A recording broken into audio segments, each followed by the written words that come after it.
परत आलो. नमस्कार, मी संदीप चव्हाण आणि आपण पाहताय टॉप न्यूज मराठी. संतोष देशमुख हत्या प्रकरण.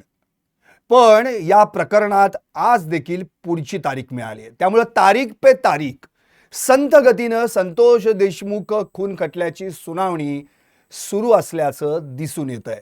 खरं तर एकूणच आत्तापर्यंत ज्या सुनावण्या झाल्या त्या ही 5व्या क्रमांकाची सुनावणी. सर्वात पहिल्यांदा 12 मार्च रोजी केज न्यायालयात याची सुनावणी सुरू झाली होती. नंतर ती बीड जिल्हा न्यायालयात वर्ग करण्यात आली. मग विशेष मकोका न्यायालयात 4 सुनावण्या झाल्या. 26 मार्च, 10 एप्रिल, 7 मे आणि आता 19 मे.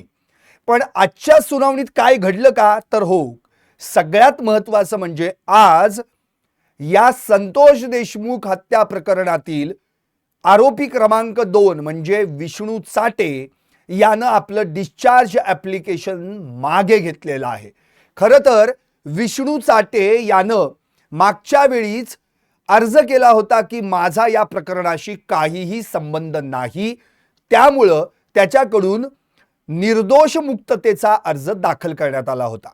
पण आज अचानक आजच्या सुनावणीमध्ये विष्णू चाटे याच्या वकिलांनी म्हणजेच ॲडव्होकेट सचिन शेफ यांनी हा अर्ज तांत्रिक मुद्द्याला धरून मागे घेतला.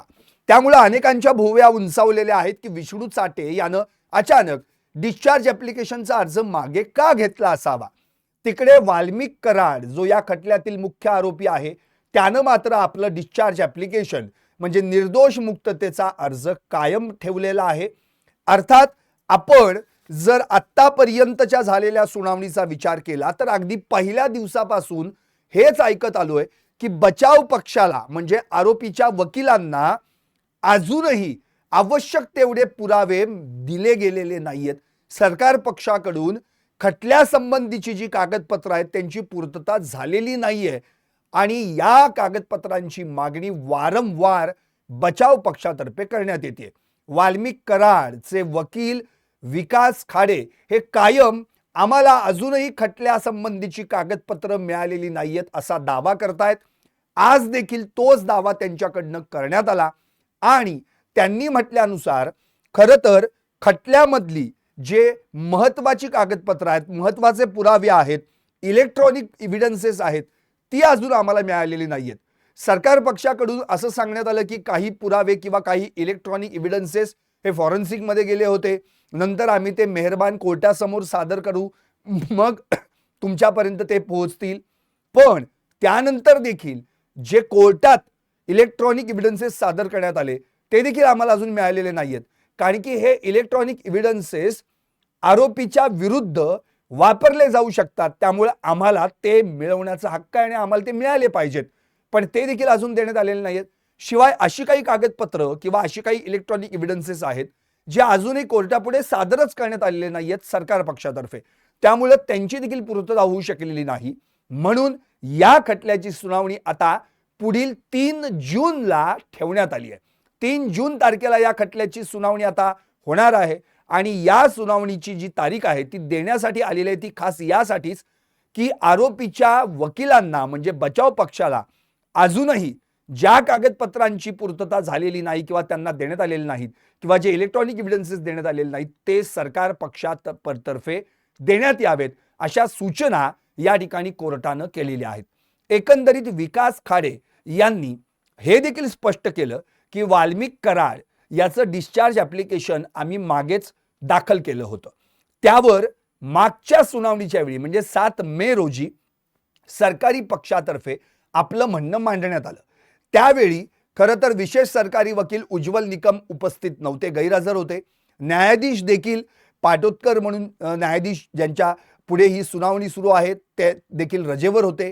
त्यामुळं न्यायमूर्ती शिंदे यांच्या कोर्टासमोर ती तात्पुरती सुनावणी घेण्यात आली. त्यावेळी विकास खाडेंनी असं सांगितलं होतं की 7 मे रोजी वाल्मिक कराड याच्या डिस्चार्ज ॲप्लिकेशनवर खरं तर सरकारी पक्षातर्फे म्हणणं सादर करण्यात आलं. पण आज मात्र या संपूर्ण वाल्मिक कराड याच्या ॲप्लिकेशनवर जे मूळ 3 फिर्यादी आहेत म्हणजे शिवराज देशमुख जे ज्यांना बंटू असं संतोष देशमुख म्हणायचे आणि संतोष देशमुख यांच्यासोबत ज्यांचा शेवटचा संवाद झाला, जे त्यांच्या गाडीत होते किंवा जे त्यांची गाडी चालवत होते आणि त्या टोल नाक्यावर संतोष देशमुख यांचं अपहरण झालं, ते शिवराज देशमुख या प्रकरणातले मूळ फिर्यादी आहेत. त्यांचं म्हणणं आज सादर झालं.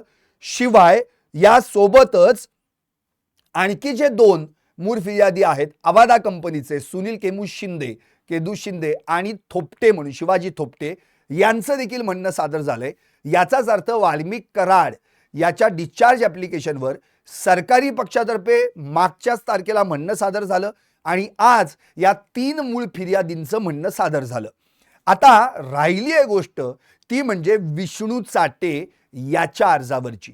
पण विष्णू चाटे याच्या अर्जाविषयीची माहिती देताना ॲडव्होकेट सचिन शेफ जे त्याचे वकील आहेत ते असं म्हणालेत की सरकार पक्षातर्फे BNS 230 प्रमाणे या अर्जावर अजून संपूर्ण कंप्लायन्स झालेला नाहीये आणि याच कारणास्तव तांत्रिक मुद्द्यावर आम्ही विष्णू चाटे याचा डिस्चार्ज ॲप्लिकेशनचा म्हणजेच निर्दोष मुक्ततेचा अर्ज मागे घेत आहोत. अर्थात हा अर्ज तात्पुरता स्वरूपात मागे घेण्यात आलेला आहे, पण हा अर्ज मागे घेताना पुन्हा एकदा हा अर्ज सादर करण्याचा हक्क आम्ही अबाधित राखून हा अर्ज मागे घेतला गेलाय असं देखील त्यांनी यावेळी म्हटलेलं आहे. शिवाय विष्णू चाटे यांचा आणखी एक अर्ज न्यायालयात सादर झाला होता आणि हा अर्ज स्वतः विष्णू चाटेनं सादर केला होता. तो अर्ज काय आहे तर विष्णू चाटे सध्या लातूरच्या कारागृहात आहे आणि त्याला बीडच्या कारागृहात यायचंय. मला लातूरहून बीडच्या कारागृहात शिफ्ट करण्यात यावं असा अर्ज विष्णू चाटेनं सादर केला होता. त्यावर कारागृह निरीक्षक आणि सरकारी पक्षातर्फे मागच्याच तारखांना यावर म्हणणं मांडण्यात आलं होतं. पण आता हा सगळा मुद्दा जो आहे किंवा हा जो अर्ज आहे हा कारागृहाच्या अधिक्षेपात येतो, त्यांच्या अधिकारात येतो. त्यावर जो काही अर्ज आहे जो दाखल झाला होता विष्णू चाटेनं तो वकिलामार्फत नव्हे तर स्वतःहून बीडच्या न्यायालयात सादर केला होता. त्यामुळे आता बीडचं न्यायालयच यावर आज निर्णय देईल असं देखील ॲडव्होकेट सचिन शेफ यांनी म्हटलेलं आहे. तिसरी गोष्ट म्हणजे सरकारी वकील बाळासाहेब कोल्हे यांनी आज जी माहिती दिली ती माहिती देखील अत्यंत महत्त्वाची आहे. त्यांनी असं म्हटलं की आज जे काही सरकारी पक्षातर्फे काम झालं त्यामध्ये शिवराज देशमुख, शिवाजी थोपटे आणि सुनील केदू शिंदे या 3 मूळ फिर्यादींनी 3 गुन्ह्यांवर आपलं म्हणणं मांडलं. 3 गुन्हे म्हणजे एकतर संतोष देशमुखांची हत्या, संतोष देशमुखांचं अपहरण आणि संतोष देशमुख या प्रकरणामधली जी काही अवादा कंपनीकडे मागण्यात आलेली खंडणी. त्यामुळे या 3ही गुन्ह्यांवर या शिवराज देशमुख, शिवाजी थोपटे आणि या ठिकाणी सुनील शिंदे या 3 मूळ फिर्यादींनी आपलं म्हणणं मांडलेलं आहे आणि आता 3 जून रोजी पुढची सुनावणी होणार आहे. एकंदरीत संतोष देशमुख हत्या प्रकरणाची सुनावणी वारंवार अगदी अर्धा एक तास पाऊण तास झाली की ती पुढे सरकली जातीये, म्हणजे पुढची तारीख मिळतीये, तारीख पे तारीख मिळतीये. खरं तर धनंजय देशमुख आज या सुनावणीच्या वेळी न्यायालयात प्रत्यक्ष उपस्थित होते. त्यांना न्यायालयात आत जाण्यापूर्वी जेव्हा प्रसारमाध्यमांनी विचारलं की आज नेमकं काय घडू शकतं त्यावेळी त्यांनी असं म्हटलं की आज चार्ज फ्रेम व्हायला हवं. चार्ज फ्रेमची मागणी त्यांनी यावेळी केली होती. खरं तर आरोप निश्चितीची जी भूमिका आहे ती अजूनही कोर्टात पार पडलेली दिसत नाहीये, कारण अजूनही सरकारी पक्षातून बचाव पक्षाला आवश्यक ती कागदपत्रांची पूर्तता झालेली नाहीये. इथं विकास खाडे जे वाल्मिक कराड याचे वकील आहेत त्यांनी असं म्हटलेलं आहे की इलेक्ट्रॉनिक एव्हिडन्सेस म्हणजे देखील एक कागदच समजला जातो आणि तो देखील आरोपींना मिळाला पाहिजे, कारण हा इलेक्ट्रॉनिक एव्हिडन्स म्हणजेच हा जो इलेक्ट्रॉनिक पुरावा आहे हा आरोपींच्या विरोधात खटल्यात वापरला जाऊ शकतो. त्यामुळे तो पुरावा देखील आम्हाला मिळायला हवा अशी त्यांनी मागणी या ठिकाणी केली होती, पण अजूनही ते मिळालेले नाहीयेत. आता धनंजय देशमुख यांनी जे मुद्दे मांडले त्या मुद्द्यांमध्ये सगळ्यात महत्त्वाचा मुद्दा म्हणजे चार्ज फ्रेम करण्याची मागणी, पण ते काय आज होऊ शकलेलं नाही, आरोप निश्चिती झालेलीच नाहीये. खरं तर अजूनही कागदपत्रांचीच देवाणघेवाण झालेली नाहीये व्यवस्थित. शिवाय त्यात 2 हे अर्ज आले, विष्णू चाटेचा बीड कोर्टात बीड कारागृहात हलवण्याचा अर्ज जो त्याने स्वतःहून केला होता आणि दुसरा त्याच्या डिस्चार्ज ॲप्लिकेशनचा. पण डिस्चार्ज ॲप्लिकेशनच्या अर्जाची अचानक माघार घेतल्यानं विष्णू चाटे हे अचानक आपला अर्ज मागं का घेतला याबद्दल मात्र आता खरं म्हणजे महाराष्ट्रात चर्चा सुरू झाली आहे. पण विष्णू चाटेच्या वकिलांनी हे देखील स्पष्ट केलंय की अर्ज तात्पुरत्या स्वरूपात माघारी घेण्यात आलेला आहे. अजूनही आम्ही पुन्हा एकदा अर्ज करू शकतो आणि तो हक्क आम्ही अबाधित ठेवलेला आहे, राखून ठेवलेला आहे. इथं चार्ज फ्रेम करण्याच्या मागणीसोबतच धनंजय देशमुखांनी आणखी एक महत्त्वाची मागणी केली होती, ती म्हणजे कृष्णा आंधळे या फरार आरोपीविषयी. 161वा दिवस आज उजाडलेला आहे, तरी देखील कृष्णा आंधळे सापडेनासा झालेला आहे. हा अजूनही आरोपी फरारी आहे. या मुख्य 8 आरोपींपैकी हा एक आरोपी असून देखील अजूनही त्याचं वर्जन कळलेलं नाहीये. त्याच्या मोबाईलमध्ये नेमकं काय आहे, त्याच्या मोबाईलचे कॉल रेकॉर्ड्स CDR अजून तपासणं बाकी आहे. तो कुठे आहे, इतके दिवस तो कुठे जाऊन लपलेला आहे, त्याला SIT किंवा CIDची पथकं शोधतायत असं म्हटलं जातं. पण 5 महिने होऊन गेले तरी देखील अजून कृष्णा आंधळे काही पोलिसांच्या हाती सापडत नाहीये. त्यामुळे हा आरोपी कधी सापडणार अशी मागणी देखील धनंजय देशमुखांनी केलेली आहे. शिवाय अजित पवारांकडे त्यांनी जे मागच्या काही महिन्यामध्ये ज्या काही मागण्या केल्या होत्या त्या मागण्यांची देखील अजून पूर्तता झालेली नाहीये असं त्यांचं म्हणणं आहे. त्यामध्ये एक महत्त्वाची मागणी म्हणजे बीडच्या कारागृहाचं जे जेलचं फुटेज आहे, CCTV फुटेज, त्याची चौकशी होणं गरजेचं आहे. पण त्याची अजूनही चौकशी झालेली नाही असं देखील धनंजय देशमुखांनी म्हटलेलं आहे. शिवाय जे नुकतंच बीड जिल्ह्यामध्ये शिवराज दिवटे मारहाण प्रकरण घडलं, जे प्रकरण संतोष देशमुख यांच्याच प्रकरणाशी जवळपास साम्य असल्यासारखं वाटतंय. कारण या प्रकरणात देखील शिवराज दिवटे याला अडवण्यात आलं, अपहरण करण्यात आलं, निर्जन स्थळी नेण्यात आलं, प्रचंड भयानक अमानुष असं त्याला मारण्यात आलं. फक्त काही लोकांनी त्याचा आवाज त्यांच्या कानावर पडल्यानं, ते मध्ये पडल्यानं किंवा ते सोडवायला गेल्यानं त्याचा जीव वाचला. त्यामुळं शिवराज दिवटे प्रकरणात काही आरोपींना अभय दिलं जातंय असं धनंजय देशमुखांचं म्हणणं आहे आणि ते खपवून घेतलं जाणार नाही असं देखील त्यांनी यावेळी म्हटलेलं आहे. त्यामुळे बीड जिल्ह्यात आजचा जर दिवस पाहिला तर आज उपमुख्यमंत्री आणि बीडचे पालकमंत्री या नात्यानं अजितदादा देखील बीडमध्ये आहेत. धनंजय मुंडे जे बीडचे माजी पालकमंत्री, आमदार आणि माजी मंत्री हे देखील आज त्या ठिकाणी बीडमध्ये आहेत.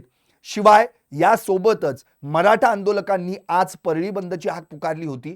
बीड जिल्हा बंदचं आवाहन मागे घेतलं आणि आज अजितदादांना देखील मराठा आंदोलकांकडून काही निवेदन देखील सादर करण्यात आलेलं आहे. अर्थात मी तो शिवराज दिवटे यांचं या प्रकरणाचं लाईव्ह करेन, त्या संदर्भात मी बोलेनच. पण महत्त्वाचा मुद्दा हाच की आज सगळे मंत्री हे सगळे परळीत आहेत आणि त्यात आज या संतोष देशमुख खून प्रकरणाची सुनावणी होती. पण ही सुनावणी आता पुढच्या महिन्यात गेलेली आहे. 3 जूनला यावर सुनावणी होणार आहे आणि या दिवशी नेमकं काय होणार आहे हे देखील विकास खाडे यांनी स्पष्ट केलंय. विकास खाडे जे वाल्मिक कराडचे वकील आहेत त्यांच्या म्हणण्यानुसार 3 जून ही तारीख बचाव पक्षाला आतापर्यंत जी खटल्यासंबंधीची कागदपत्र किंवा इलेक्ट्रॉनिक एव्हिडन्सेस मिळालेले नाहीत त्यांची पूर्तता करण्याची आहे. याचाच अर्थ पुढच्या तारखेला देखील चार्ज फ्रेम होईल असं काही वाटत नाहीये. एकंदरीतच हे प्रकरण आज 5वी सुनावणी झाली. अजून देखील आरोपी यांच्या संदर्भातले युक्तिवाद, त्यांच्याकडनं घडलेला गुन्हा त्यांना VC द्वारे सादर करण्यात आल्यानंतर त्यांचं काय म्हणणं आहे, या सगळ्याच गोष्टी अजूनही डिले होत आहेत. खरं तर 5वा सुनावणीचा दिवस उजाडलेला आहे. मार्च महिन्यापासून ही सुनावणी सुरू झाली. आता पुढची जून महिन्यात असेल.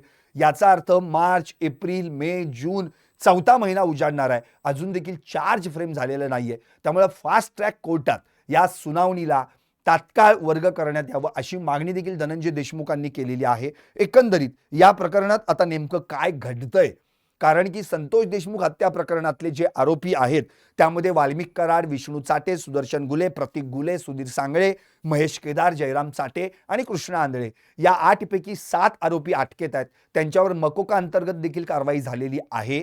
पण यातला एक आरोपी जो विष्णू चाटे आहे तो लातूर कारागृहात आहे आणि उरलेले 6 आरोपी जे आहेत ते सगळे बीडच्या कारागृहात आहेत आणि एक आरोपी कृष्णा आंधळे तो तर अजून फरारच आहे.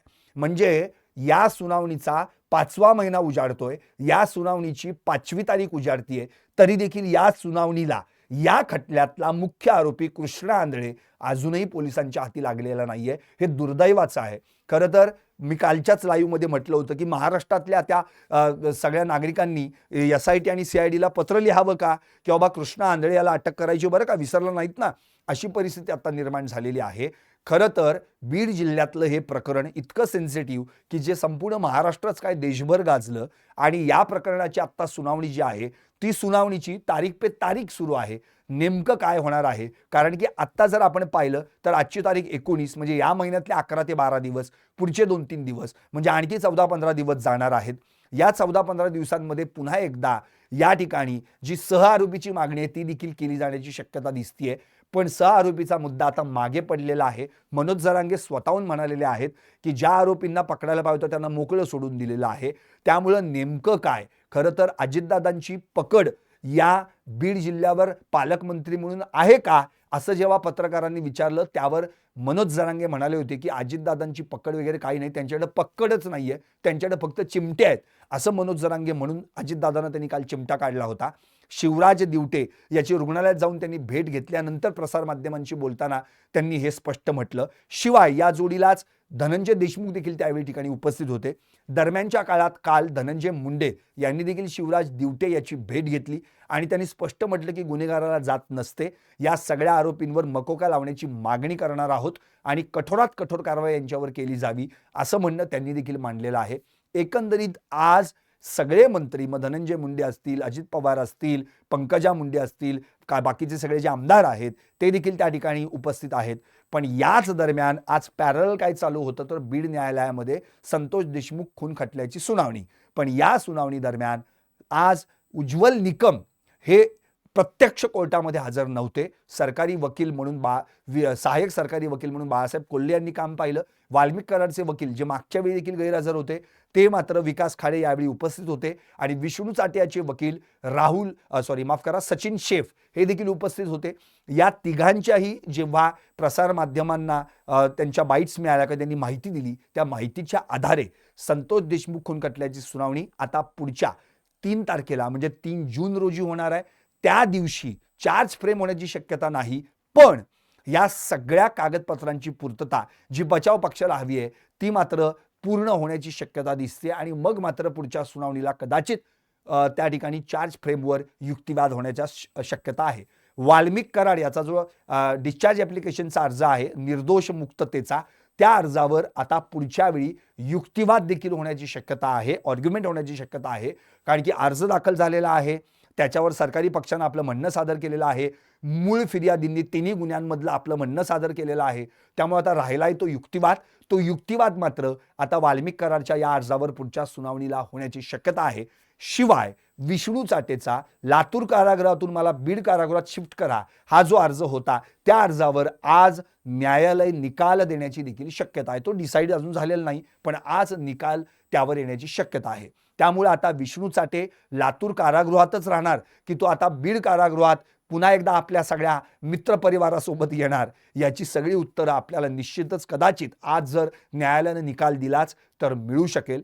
दुसरी गोष्ट, शिवराज दिवटे हे जे प्रकरण संतोष देशमुख यानंतर घडलं त्या प्रकरणाचा देखील आता गांभीर्यानं बघितलं पाहिजे. कारण की बीडमधली ही जी काही मारहाणीची प्रकरणं आहेत, गुंडगिरीची जी सगळी दहशत आहे, हे काही थांबायचं नाव घेईना. त्यामुळे एकंदरीत बीडच्या संदर्भामध्ये पालकमंत्री म्हणून आज अजितदादा नेमक्या काय सूचना करणार आहेत, तिथल्या सगळ्या आमदार खासदारांना मीटिंग घेऊन त्यांच्यासोबत नेमकी काय चर्चा करणार आहेत आणि मग कार्यकर्त्यांना काय आवाहन करणार आहेत याची माहिती लवकरच आपल्याला कळणार आहे. नेमकं आज अजितदादा या संपूर्ण दिवसभरात बीडमध्ये काय बोलतील त्याकडे देखील लक्ष राहणार आहे आणि निश्चितच शिवराज दिवटे प्रकरण, मराठा आंदोलकांनी जे परळी बंदची दिलेली हाक आणि एकंदरीत या संपूर्ण प्रकरणामध्ये पुढं काय घडलं या सगळ्या अपडेट्स घेऊन मी निश्चितच संध्याकाळी लाईव्हला येणार आहे. आणि त्यावेळी मात्र शिवराज दिवटे प्रकरण, मराठा आंदोलकांची भूमिका, अजितदादांनी कार्यकर्त्यांना दिलेल्या सूचना आणि एकंदरीत बीड जिल्ह्याबद्दल आज अजितदादा नेमकं काय म्हणालेत या सगळ्याच विषयांवर लाईव्ह घेईन. तोपर्यंत पाहत राहा टॉप न्यूज मराठी, आपला महाराष्ट्र, आपली बातमी.